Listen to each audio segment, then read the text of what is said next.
कहानी की शुरुआत में ही हम 9 साल पहले की एक बरसात की रात देखते हैं, जब ऊडी एंडी के पास ही रहा करता था। उस रात को ऊडी और बॉबी अपने सारे दोस्तों के साथ मिलकर एंडी के रिमोट कंट्रोल कार आरसी को बचाने की कोशिश कर रहे थे। आरसी एक ड्रेन में फंस गया था और ऊडी उसे वहां से निकाल कर लेकर आता है। उसके बाद ऊडी देखता है कि एंडी की मॉम ने बॉबी और उसके लैम्प को एक दूसरे आदमी को डोनेट कर दिया है और मौका देखकर ऊडी बॉबी से मिलता है और उसे छोड़कर जाने के लिए मना करता है, लेकिन बॉबी कहती है कि वो एंडी का खिलौना नहीं है। ऊडी भी बॉबी के साथ जाने का फैसला लेता है, लेकिन फिर उसे ये रियलाइज होता है कि एंडी को उसकी जरूरत है, इसीलिए वो वहीं पर रुक जाता है और बॉबी नए ओनर के साथ चली जाती है। उसके बाद 9 साल बीत जाते हैं और एंडी धीरे धीरे बड़ा हो जाता है और फिर वो अपने सारे खिलौनों को बॉनी नाम के एक बच्चे को डोनेट कर देता है। ऊडी और एंडी के बाकी सारे खिलौने बॉनी के नए खिलौनों के साथ एक साथ रहते हैं। एंडी के सारे खिलौनों के लीडर ऊडी हुआ करता था, लेकिन बॉनी के जितने सारे खिलौने हैं उन सब का लीडर पहले से ही है। उसका नाम है डॉली, इसीलिए ऊडी और डॉली के बीच थोड़ी अनबन होती रहती है। उसके बाद ऊडी देखता है कि बॉनी उसका बैच लेकर उससे ज्यादा जेसी के साथ खेलने में इंटरेस्टेड है और ऊडी को इस बात का थोड़ा बुरा भी लगता है, लेकिन वो कुछ कहता नहीं है। उसके बाद बॉनी के पेरेंट्स उसे किंडरगार्टन जाने के बारे में कहते हैं। पहले दिन वहाँ पर जाने में बॉनी को काफी डर लगता है और वो काफी उदास होती है। वो अपने पेरेंट्स से कहती है कि वो उसके साथ एक टॉय लेकर जा सकती है या नहीं, लेकिन उसके पेरेंट्स इस बात के लिए मना कर देते हैं। लेकिन ऊडी को लगता है कि बॉनी के साथ किसी को होना चाहिए, इसीलिए वो उसके बैकपैक के अंदर छुपकर उसके साथ स्कूल चला जाता है। क्लास में जाने के बाद बॉनी काफी डरी हुई होती है। उसके बाद जब उन लोगों के क्लास टीचर उन्हें उन लोगों को दिए हुए सामान से कुछ बनाने के लिए कहती है, तब बॉनी को दिया हुआ सामान एक दूसरा बच्चा ले लेता है और उस बच्चे के हाथों से गलती से कुछ सामान डस्टबिन में गिर जाता है। उसके बाद ऊडी बॉनी को डिस्ट्रैक्ट कर उसे डस्टबिन में से कुछ सामान उठाकर उसके टेबल में रख देता है और उन्हीं सारे सामानों में से एक स्पोक भी था।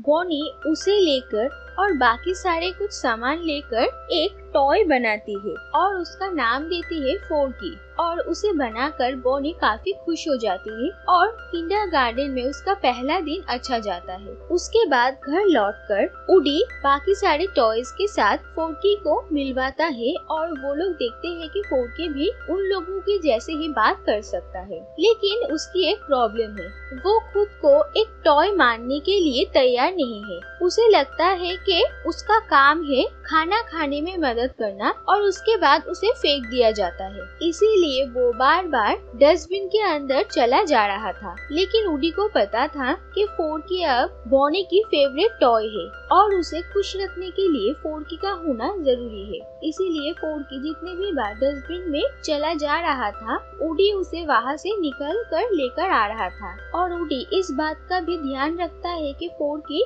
बॉनी से दूर ना जा पाए। उसके बाद बॉनी के पेरेंट्स उसे लेकर एक ट्रिप पे निकलते हैं और बॉनी अपने सारे खिलौनों को अपने साथ लेकर जाती है। ट्रिप के दौरान भी फोर्की कई बार वहाँ से निकलकर डस्टबिन के अंदर या फिर वहाँ से भागने की कोशिश करता है, लेकिन ऊडी हमेशा उसे पकड़कर बॉनी के पास लेकर आता है। और ऐसे ही एक बार रात को जब बॉनी फोर्की को लेकर सो रही थी, तब ऊडी जाकर पहरा दे रहा था, लेकिन बस आकर उससे कहता है कि वो उसकी जगह पहरा दे सकता है, लेकिन ऊडी ये काम खुद ही करना चाहता है। और बस से बात करते दौरान अचानक वो देखता है कि फोर्की बॉनी के हाथों में नहीं है।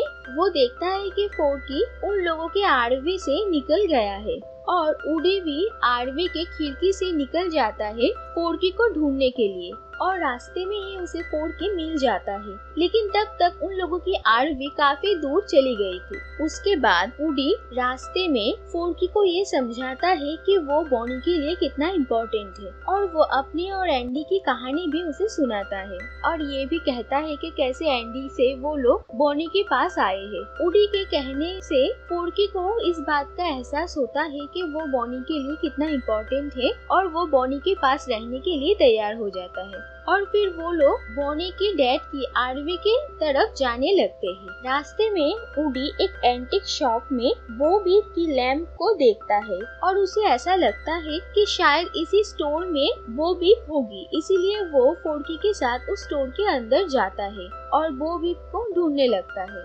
लेकिन वो लोग गैबी गैबी नाम के एक टॉकिंग डॉल और उसके एक डमी फ्रेंड के साथ मिलते हैं और गैबी कहती है कि वो बो बीप को जानती है और वो उसे उन लोगों तक लेकर जाएगी। उसके बाद वो लोग गैबी के साथ ही जाने लगते हैं, लेकिन गैबी का मकसद कुछ और ही था। दरअसल गैबी का वॉइस बॉक्स टूट गया है, इसीलिए वो बात नहीं कर सकती और वो देखती है कि वुडी के पास एक वॉइस बॉक्स है और वो और उसके सारे फ्रेंड्स मिलकर वुडी के उसी वॉइस बॉक्स को लेने की कोशिश करते हैं। लेकिन वुडी उन लोगों से पीछा छुड़ाने के लिए भागता है और एक बच्चे के हाथों लग जाता है और वो बच्ची उसे वहाँ से लेकर आती है, लेकिन फोर्की उन लोगों के पास ही रह जाता है। उसके बाद प्लेग्राउंड में वुडी एक बच्चे के साथ खेलते हुए बो बीप से मिलता है, जो कि अब एक लॉस्ट टॉय बन चुकी है। बो बीप के साथ उसके कुछ साथी भी है, वो सभी लॉस्ट टॉय है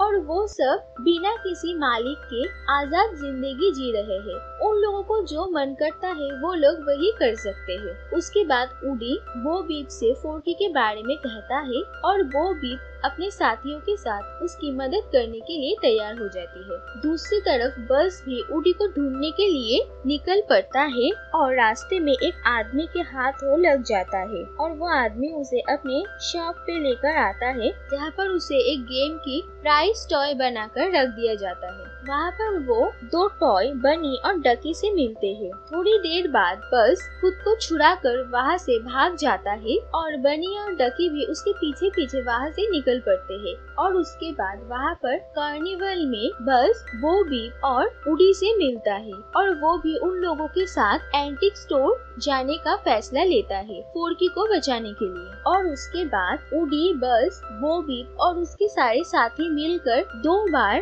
फोर्की को गैबी से बचाने की कोशिश करते हैं, लेकिन नहीं कर पाते हैं और उन सब की हालत बहुत खराब हो जाती है। उसके बाद सारे टॉयज वापस फोर्की को बचाने के लिए जाने से मना कर देते हैं और बो बीप भी अपने साथियों के साथ वहाँ से निकलना चाहती है, लेकिन वुडी अभी भी फोर्की को बचाना चाहता है और वो वापस जाना चाहता है। वो उसे रोकने की कोशिश करती है तो वुडी उसे ये कहकर ताना मारता है कि एक लॉस्ट टॉय लॉयल्टी के बारे में क्या जानती होगी। उसके बाद वो अपने सारे साथियों के साथ वहाँ से चली जाती है और वुडी अकेले ही फोर्की को बचाने के लिए जाता है। उसके बाद जब वो गैबी से मिलता है तो गैबी उसे ये समझाने की कोशिश करती है कि वुडी ने एंडी के साथ और फिर बॉनी के साथ अपने कई खूबसूरत वक्त बिताए हैं। ये सारी बातें गैबी को फोर्की से ही पता चला था। वैसे वो भी पिछले 60 सालों से किसी बच्चे का खिलौना बनने का इंतजार कर रही है,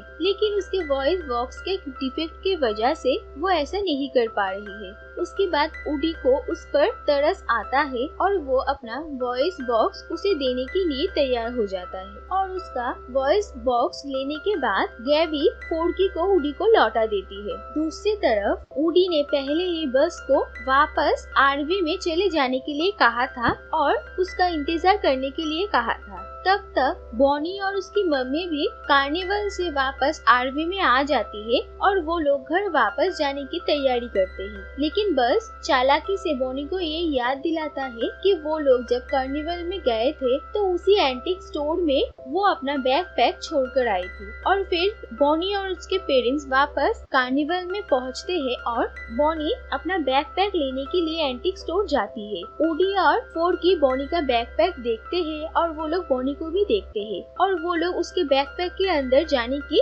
प्लान करते हैं। लेकिन फिर फोर्की देखता है कि फाइनली गैबी उस बच्ची के सामने बैठी है जिसके पास वो हमेशा से ही जाना चाहती है और उसका नाम है हरमाइनी। लेकिन हरमाइनी उसे जब देखती है तो उसे अपने साथ ले जाने के लिए मना कर देती है और उसे वहीं पर फेंक देती है। ऊडी और फोर्की ये सब कुछ देखते हैं और उन्हें गैबी के लिए बहुत बुरा लगता है। उसके बाद ऊडी फोर्की को बॉनी के बैकपैक के अंदर रख देता है और उसे ये कहता है कि वो बस को ये कहे कि वो लोग आरवी को लेकर कार्निवल के एक जगह पर उन लोगों से मिले। उसके बाद ऊडी गैबी के पास जाता है और उसे ये समझाता है कि एक बच्ची से रिजेक्ट होने से कुछ नहीं होता, वो उसे बॉनी के पास लेकर जाएगा। और तब तक वो भी अपने सारे साथियों के साथ वापस ऊडी की हेल्प करने के लिए आ जाती है और वो सब मिलकर एंटिक स्टोर से बाहर निकलते हैं और कार्निवल के एक जगह पर पहुंचते हैं।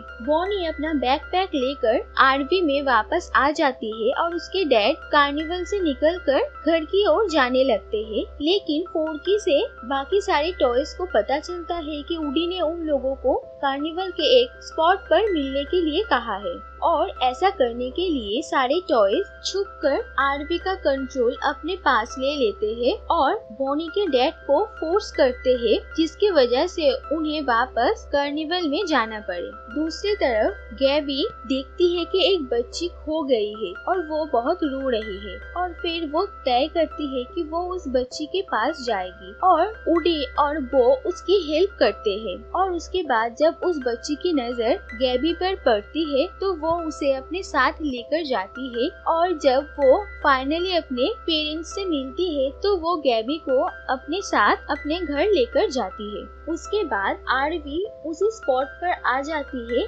जहाँ पर ऊडी ने कहा था। उसके बाद वो जब बो को गुड बाय कहकर वापस जाना चाहता है लेकिन ऊडी को काफी बुरा लगता है। उसके बाद बस वहाँ पर आता है और ऊडी को ये समझाता है कि बॉनी उसके बिना भी खुश रहेगी और वो बो के साथ रह सकता है। ये सुनकर ऊडी काफी खुश हो जाता है और वो बो के साथ रहने का ही फैसला लेता है और फिर सारे टॉयज बो और ऊडी को गुड बाय करते हैं और ऊडी अपना बैज जेसी को दे देता है और फिर बाकी टॉयज वापस बॉनी के साथ घर लौट जाते हैं और ऊडी बो और उसके बाकी के सारे साथियों के साथ रह जाता है और उन लोगों के साथ ही एक लॉस्ट टॉय बन जाता है। उसके बाद वो सब ये तय करते हैं कि वो लोग कार्निवल में ही इधर उधर घूमेंगे और छोटे छोटे बच्चों को प्राइज टॉय मिलने में उनकी मदद करेंगे। दूसरी तरफ बॉनी अपने फर्स्ट ग्रेड में एक प्लास्टिक नाइफ को लेकर एक फीमेल डॉल बनाती है और वो डॉल भी फोर्की के तरह ही पहले बहुत घबराई हुई थी,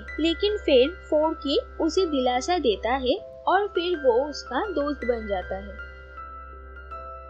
अगर आपको ये वीडियो पसंद आया तो इस वीडियो को लाइक कर दीजिए और ऐसे ही अच्छी कहानियाँ सुनने के लिए इस चैनल को सब्सक्राइब करके नोटिफिकेशन बेल को ऑन कर दीजिए ताकि इस चैनल पर आए हुए हर वीडियो का नोटिफिकेशन आप तक पहुंच जाए। Thank you for watching.